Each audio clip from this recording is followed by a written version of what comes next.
आपका स्वागत करता हूँ हमारे पॉडकास्ट सुनो सुनो दिल की बात में। और एज यूजुअल हमारे साथ में रंजित कोलर सर हैं। Ranjit sir NLP master practitioner, life coach और मोटिवेशन कोच है और बुक के ऑथर भी हैं। तो हम आज के इस पॉडकास्ट के लिए उनका स्वागत करते हैं। तो दोस्तों, मैं बताना चाहूँगा आज हम जिस टॉपिक पे बात करने वाले हैं उस टॉपिक का नाम है ग्रे डाइवर्स। और ये भारत के अंदर भी प्रचलित कम है या सुनने में कम आता है, लेकिन बहुत ज़्यादा प्रेवलेंट है सोसाइटी के अंदर। और अभी देखा जा रहा है कि रिसेंटली 3 अक्टूबर 2024 के एक आर्टिकल में इस टॉपिक पे एक लेख प्रकाशित हुआ। साथ ही साथ उससे पहले टाइम्स ऑफ इंडिया और अदर न्यूज़पेपर में भी इस चीज़ के ऊपर बातचीत हो रही है। तो आज हम इसी टॉपिक पे बात करने वाले हैं। तो थैंक यू रंजित सर। तो मैं जानना चाहूँगा सर कि और साथ ही हमारी ऑडियंस भी इस टॉपिक के बारे में आपसे जानना चाहेगी कि क्या है ये ग्रे डाइवोर्स। तो ग्रे डाइवोर्स, जैसे ग्रे हेयर्स की बात है, एक ऐसे समय में डाइवोर्स जब आप 50 से ऊपर की उम्र में जाके डाइवोर्स को सोचते हैं और अपनी सारी रिस्पॉन्सिबिलिटीज पूरी करने के बाद में जब आप डाइवोर्स की तरफ जाते हैं तो उसको हम लोग ग्रे डाइवोर्स एक टर्म दिया है, सिल्वर डाइवोर्स इसको कहते हैं। और जैसा आपने बताया कि ये उतना ज़्यादा सुनने में नहीं आता है और ये समझ में नहीं आता कि ऐसे समय में डाइवोर्स की क्या ज़रूरत है, जब आपने पूरी ज़िंदगी आपने बिता दी, सारे अपने रिस्पॉन्सिबिलिटीज़ आपने पूरी कर ली हैं और अब क्या ज़रूरत है। तो जो मेरे देखने में आता है वो बेसिकली अभी तक जो मैं कहता था, 2 समय में डाइवोर्स होने के चांसेस ज़्यादा होते हैं। पहला होता है जब शादी के 1 से 1.5 साल के बीच में वहाँ पे कंपेटिबिलिटी अगर नहीं बन पाती है तो वहाँ चांसेस होते हैं कि डाइवोर्स हो जाए। सेकेंड आता है जब हम लोग देखते हैं कि 40 के फेयर में आते हैं और मिड लाइफ क्राइसिस को हम देखते हैं। उस टाइम पे हम लोग जॉब भी, बिजनेस भी चेंज करने की तरफ देखते हैं और वैसे ही लाइफ पार्टनर को भी चेंज करने की तरफ देखते हैं, क्योंकि उस समय भी ऐसा होता है कि कोई एक पार्टनर बहुत आगे निकल जाता है दौड़ में और अब उसको ये लगता है कि जो मेरा पार्टनर है वो शायद मेरे लिए उतना कंपैटिबल नहीं है, तो मुझे अब अपनी मर्जी से कोई और कंपैटिबल लाइफ पार्टनर देख लेना चाहिए। और जो ग्रे डाइवोर्स है इसके अंदर में एक डिफरेंस है कि इसमें लोग दोबारा से मैरिज में जाने की या दोबारा से लाइफ पार्टनर को ढूंढने की या उसमें जाने की, उसमें ऐसा कोई रीज़न नहीं होता। वहाँ पे ज़्यादातर वो अब अपनी फ्रीडम वाली लाइफ को जीना चाहते हैं, अपने हिसाब से जीना चाहते हैं और अपना जो अभी तक उन्होंने चीज़ों को सेक्रीफाइसेस किया है बिकॉज ऑफ बच्चे, because of wife, because of parents, उन सब चीज़ों को अब वो पूरा करना चाहते हैं। तो ये ग्रेट डाइवोर्स इस तरीके से आज की तारीख में अब आना शुरू हो गया। और जैसा आप आर्टिकल की बात करें तो आर्टिकल के अंदर में भी बहुत बड़ा नंबर दिया है उन्होंने, मतलब 50 डाइवोर्सेस पर्टिकुलरली जयपुर के अंदर जयपुर के अंदर में ये दिख रहा है कि 50 डाइवोर्स पर मंथ हमारे दिख रहे हैं। और अगर ये 50 डाइवोर्स ग्रे डाइवोर्सेस हैं तो ओवरऑल देखा जाता है सिर्फ 1% ही इंडिया के अंदर केसेस है जहां पर डाइवोर्स के लिए जाते हैं, और उस 1% में भी 50 लोग ऐसे आ रहे हैं, तो इसका मतलब ये भी एक बहुत बड़ा नंबर बन रहा है और आने वाले टाइम में ये भी एक सीरियस मैटर हो सकता है। बिल्कुल सर। तो मतलब कहने का मतलब ये ग्रे डाइवोर्स बेसिकली ये हो गया कि 25 से 30 साल आप साथ में रहे और उसके बाद में आप जो है अब लग रहा है कि अब आप साथ में नहीं रहना चाहते तो आप सेपरेट होना चाहते हैं, चाहे वो लीगली हो या म्यूचुअली भी अगर आप अलग होना चाहते हैं तो उस तरीके से। लेकिन एक चीज़ और, जैसे हमारे पुराने शास्त्रों में या फिर हमारे हिंदू माइथोलॉजी से भी हम समझते हैं, अक्सर ये कहा जाता था कि जोड़ियां तो ऊपर से बन करके आती है, स्वर्ग में बन के आती है और सातों सातों जन्म तक हम उसको निभाते हैं। लेकिन कहीं ना कहीं ये जो आर्टिकल है इस चीज को एकदम नकार रहा है। और कहीं ना कहीं उस आर्टिकल में एक बड़ी एक इम्पोर्टेंट लाइन लिखी गई थी कि जितने पुराने रिश्ते होते हैं उतने ही रिश्ते मजबूत और स्ट्रांग होते हैं। लेकिन वो आर्टिकल जो है कहीं ना कहीं इस चीज को एकदम अपोजिट सेंस में लेकर के जा रहे हैं। तो उसके बारे में आप कुछ कहना चाहें? तो अभी हम जब रिश्तों की बात करते हैं, बिल्कुल मैंने आपको जैसे बोला कि पहले 1.5 साल के अंदर में एक, क्योंकि दो लोग अलग अलग फैमिली से, अलग अलग कॉन्टेक्ट से, अलग अलग कल्चर से अलग अलग बिलीफ सिस्टम से आते हैं, तो ऐसे में उनका टकराव होना लाजमी है। तो पहले 1 से 1.5 साल में वो टकराव होता है, और वो टकराव होके वो फिर एक म्यूचुअल ऐसी जगह पे आते हैं जहां पर अब वो आगे जिंदगी को साथ में मिलके चल सकते हैं।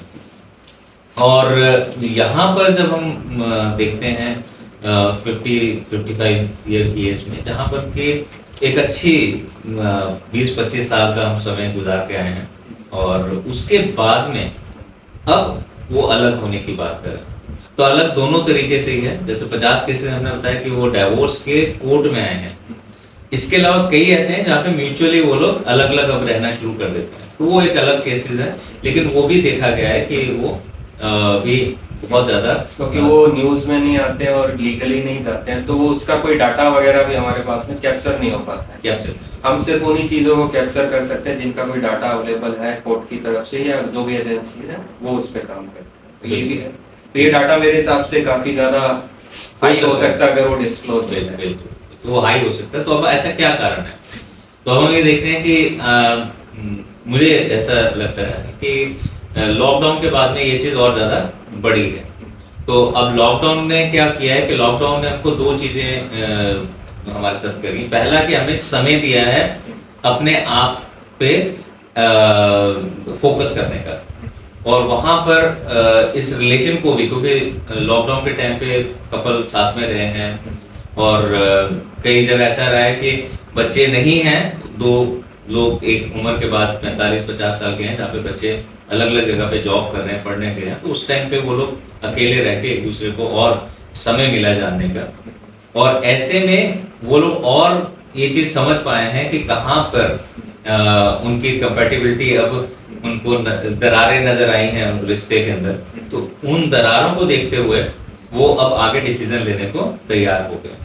और दूसरा जो सबसे बड़ा मुझे लगता है कि हमने अभी तक डेथ को कभी भी एक्सपीरियंस नहीं किया था इतने क्लोजली लॉकडाउन से पहले। हमें लगता था कि अभी बहुत जीना है, अभी आगे बहुत टाइम है हमारे पास, हम ये काम आने वाले टाइम में कर लेंगे, अगले 3 साल में कर लेंगे, 10 साल में कर लेंगे। पर लॉकडाउन ने हमको बता दिया कि नहीं भैया, कभी भी कुछ भी कहीं पर भी जिंदगी ना मिलेगी सर, जिंदगी ना मिलेगी दोबारा। तो उसके लिए हमें क्या कर दिया, हम इतने ही समय के अंदर में जितनी जल्दी हो सके हम उस जो भी हमने सोची हुई चीजें हैं उनको हम पूरा करने के लिए जल्दी जल्दी पूरा कर लें। और वो पूरा करने में अगर फैमिली में पार्टनर अगर कहीं हिंड्रेंस क्रिएट कर रहा है, तो वहां पर फिर हम उसको भी छोड़ के जाने में हमको, या उसको भी छोड़ने में, अलग होके जाने में हमको कोई गुरेज अब नहीं रहा। तो जो 7 जन्मों वाला है वो भी ऐसा कोई क्राइटेरिया हमको बांध के नहीं रखता है। उसके अलावा में जो एक और चीज़ है वो ये है कि हम लोग फाइनेंशियली भी देखा गया है कि ठीक ठाक पैसा एक एज के बाद में आ जाता है, रहता है। जो पहले हम ये कहते थे कि लोग बचाते थे बच्चों की शादियों के लिए, बच्चों के एजुकेशन के लिए, फिर उसका रिटायरमेंट को प्लान करते थे। तो इसमें भी जो देखने में आता है कि बच्चों के एजुकेशन के लिए भी वो जितना उन्होंने बचाया होता है उससे थोड़ा कम में भी उनका निकल जाता है। और मैरिजेस भी आज की तारीख में उतना ज़्यादा बच्चे खर्चा करने में नहीं सोचते हैं। सब लोग अडानी की, अंबानी की जो शादी है उस हिसाब से लेविशली उसको नहीं करना चाहते हैं। वो आज की जो जनरेशन मिडिल क्लास में वो चाहते हैं इसको नॉर्मल वे में ही सेरेमनीज हो जाए, और कुछ तो कोर्ट में भी जाके मैरिज करने की बात करते हैं, और एक रिसेप्शन सबके लिए कर देते, तो उसमें भी खर्चा अब कम हो गया, और मेजर पैसा अब उनके पास में रिटायरमेंट के लिए बच जाता है। तो अब वो पैसे है, प्रॉपर्टी है, उसको अब यूज कैसे करना है, तो वो रिटायरमेंट के लिए अब वो अपनी खुशी के लिए, अपनी उन चीज़ों के लिए, उन सपनों को जो जिनको वो दबा के चल रहे थे पूरी जिंदगी सिर्फ रिस्पॉन्सिबिलिटी फुलफिल करने के लिए, तो अब उनको लगता है कि अब अपने को पूरा वो पैसा अपने ऊपर खर्च कर देना चाहिए, और पता नहीं कितने देर तक जीना है, उस जीवन से पहले हम ये चीज़ कर लें। उसके बाद तीसरा जो रीज़न अभी ये है कि पहले डाइवोर्स एक बहुत ही ऐसा सब्जेक्ट था जिसपे लोग बहुत ज़्यादा बात नहीं करते थे, ठीक है, और बहुत ज़्यादा उसके ऊपर में डिस्कशन नहीं हो रहा है, बहुत लोग खुल के नहीं आ रहे हैं। पर अभी अगर हम लोग देखते हैं कि रिसेंटली बहुत सारे एक बहुत एज के बाद में डाइवोर्स के लिए जा रहे हैं। तो जैसे कि आमिर खान का केस है, ऋतिक रोशन का भी केस है, मलाइका अरोड़ा है, और इवन बिल गेट्स भी हैं। मेंडेलो। बिल्कुल, और उसके साथ में कमल हसन कमल हसन। का भी केस है। तो ऐसे कई केसेस हैं जो ओपनली आए हैं मार्केट में, लोगों को सुनने को मिले हैं, देखने को मिले हैं, और उनको देखने के बाद बिकॉज हम लोग सेलिब्रिटी से तो डेफिनेटली इन्फ्लुएंस होते ही हैं, तो वहाँ पे हम लोग उस चीज़ को समझते हुए हम आगे अपनी लाइफ में उसी को ही फॉलो करके निकलने की कोशिश कर रहे हैं। और अब डाइवोर्स वर्ड उतना ज़्यादा पेनफुल या उतना ज़्यादा मैं बोलूँ डराने वाला किसी के लिए भी नहीं लग रहा है। और इसलिए जहाँ पे कि कुछ रिश्ते ऐसे हैं जो सिर्फ इसलिए निभाते जा रहे हैं लोग कि बच्चों के ऊपर गलत असर ना पड़े, या बच्चों की एजुकेशन, बच्चों के आगे लाइफ पर में कुछ असर ना आए, तो उस चीज़ को बचाने के लिए वो अपने रिश्ते का सेक्रीफाइस करते आ रहे हैं या रिश्ते को चलाते आ रहे हैं। तो वो अब एक टाइम पे जाके अब उनको लगता है कि नहीं, अब हमें इसको क्योंकि सारी रिस्पॉन्सिबिलिटी पूरी होगी, बच्चे अपनी जगह चले गए हैं, पढ़ाई भी हो गई है, और अब वो दो लोग हैं, और वो दो लोग एक साथ रह रहे हैं जो बहुत टाइम से साथ नहीं रहना चाह रहे, दोनों एक दूसरे को पेन दे रहे हैं। तो ऐसे एक केस है जहाँ पे कि आई नो मेरे करियर के हिसाब से, मेरे काउंसलिंग सेशंस के हिसाब से कुछ लोग आते हैं मेरे पास, तो उसमें से एक केस आया था जिसमें कि बहुत ही पेनफुल उनका रिलेशन रहा है। तो उस केस के अंदर में जो हस्बैंड है वो किसी न किसी रीजन से फिजिकली उनको टॉर्चर वाइफ करते हैं, और वाइफ की इवन जो वेट है वो 45 से कभी बढ़ा ही नहीं। तो इतना ज़्यादा अंतर तक शी वाज वो उससे प्रभावित रही हैं। और तो ऐसे केस में जैसे ही बड़ी बच्ची थी उनकी, वो जैसे ही 12th क्रॉस किया और उसको उन्होंने समझा, तो वहाँ पर उन्होंने अपनी मदर को ये प्रेरित किया कि भाई आपको ज़रूरी नहीं कि आप साथ हैं, और जो मदर है वो पढ़ी लिखी, पोस्ट ग्रेजुएट, और इवन प्रोफेशनली भी क्वालिफाइड, और वो कभी भी जाके कहीं पे भी नौकरी उनको बड़ी बात नहीं है।